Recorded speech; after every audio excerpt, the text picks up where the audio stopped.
there, it's Erin with Time Saving Templates, and in today's video, I'm going to be going back over one of the topics we covered in compensation, and that is related to different salary range with different geographies or geozones. In the previous example, we developed these different ranges based on survey data, looking at using a comparison city versus how that compares to other geographies all within the US to see if they need to break out their salary ranges into to be different based on location. So with this example, we went through it. So I'll link to that video, and we added 3 zones, the original for national data, and then another zone B and a zone C. I also have a previous video that goes over how differentials work, and it can be called different things. It could be called a zone or a tier. It could be called a different structure. This is just what we used for the previous example. But for this new example, I wanted to go over an example of, if you have these 3 ranges and the company's adding a new location. So you're going to add a new office location or a new warehouse in a different area. So for this one, we just have national, and then South Carolina and Georgia, and then California and New York getting the premium percentage. So for this example, say that we are adding a new location in, say, Austin, Texas. You could look at just the full state of Texas, or you could get specific for Austin, Texas. And so it depends on what survey data you have access to. Let me go to the data tab. So we're going to say this is Austin, Texas. And now we pull the same report where we pick a comparison city. My example, I used the US national average as the comparison city, and then pulling what each of these locations pay when compared to the national average. This information you usually need to pay for a salary survey. I can link to a few different options, but one that's pretty common to get the geo differentials is the ERI, Economic Research Institute, and that's going to give you the cost of labor, but I believe they do have options for cost of living. And I did go over that in a previous video, also the difference between cost of living and cost of labor. So with ERI, I could pull the report that would give me this percentage already. But if you have a salary survey data and you don't have access to pull the percentage, it's a simple calculation. You'll see I'm just dividing the base pay for that location divided by the comparison city, so divided by the national, and that's giving me the percentage differential. So I'm going to do the same thing for the new location, and then I'm going to get the percentage to see how it compares. Now for this example, I was able to select the comparison city, which amounts I wanted to look at. So I chose between 40,000 to 130,000. Depending on your employee population, you may want to just be comparing lower salaries or just higher salaries, depending on which employees are going to be in the new location. And so each of these is comparing Austin, Texas, what they would pay as compared to the national average at this rate. So it's just a bunch of numbers.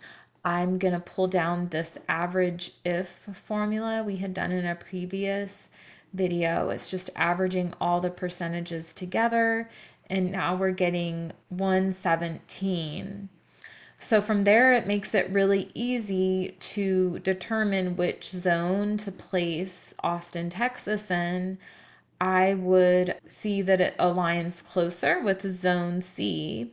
So it's at 117, and if I come back here to my final ranges, you'll see that we have zone C set at 116. So at 117, that fits just fine as a zone C. So at that point, I would just add Austin, Texas. Now it's just sample data that I made up, but I have a feeling if you want to compare Austin, Texas to the state of Texas, you might get a different recommendation. So that's something to think about if you're going to always go to the city level or the state level when you're doing these different location analysis. Wanted to also quickly mention that I did get a question on, it was either on the channel or in the email, and kind of related to these geographies. You were asking, how do we develop, if you have 5 different geographies, so 5 different geozones, how do I apply that to the range, to come up with the ranges for each one? So she already had her percentages for 5 different zones and just needed help with applying them. And I did do the math here in a previous video where you're just taking the midpoint times the differential. But it had me thinking, let me just start a template that you can plug your information in and not have to go through that other video.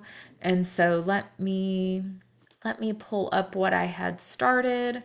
So this template is still in the works, but when it is ready, it will be uploaded into our All-Star HR template library, which you can get an all access pass to all of our HR and compensation templates and new updates if you want to be the first to get the new templates. But this one I wanted to use with our example to show you how that would work. So I would take the range here that I had already identified as my base range, the national range, and then I want one zone to be 95% and the other 116% of the national. So how these templates work here at Time Saving Templates, the green cells is where you would enter your information. So I just pasted in those ranges we had from the other example. You'll see I have noted this is the base tier. For my example, I use the national average as base, but you may use the corporate office location as your base tier, or maybe there's a specific location that majority of the company is at, that you may want to use that as your base. That your original ranges, you want to see if they're tied to salary survey data based on a specific location. After that, it's really simple. In this example, if I want to then apply what I had called in the other file is zone A, I would just enter my differential rate into each section up to 5, and then it's going to calculate. So the first one was at 95%, and then it's just taking the calculation of the national and calculating 95% of that. So it's going to be a little bit lower than the national or base. And then it's also linked to the chart or the graph to show the range progression. And then the next one at 116, and that populates as well. So what I would update here to get for this scenario, we had called it zone B and zone C. So that's just something that you could add a note here that it's zone B, or you could put it here, zone C ranges. So if that sounds like something that could help you save time, be sure to check out the link for the All-Star HR package. I'm also going to be adding it for the ability to graph different structures which would go across. So more on that later. Don't forget that we also have some free resources for you here at timesavingtemplates.com/free resources, and you can grab a free compensation metrics cheat sheet, which will go over all the basic standard metrics and how you can calculate different things in compensation. We also have small business freebies and rental property management templates, as well as a free guide to get you started with Excel. So until next time, don't forget, I am here to help you streamline and save time when it comes to using your Excel spreadsheets. And please like and subscribe. And if you have any questions or comments, please let me know. Thanks.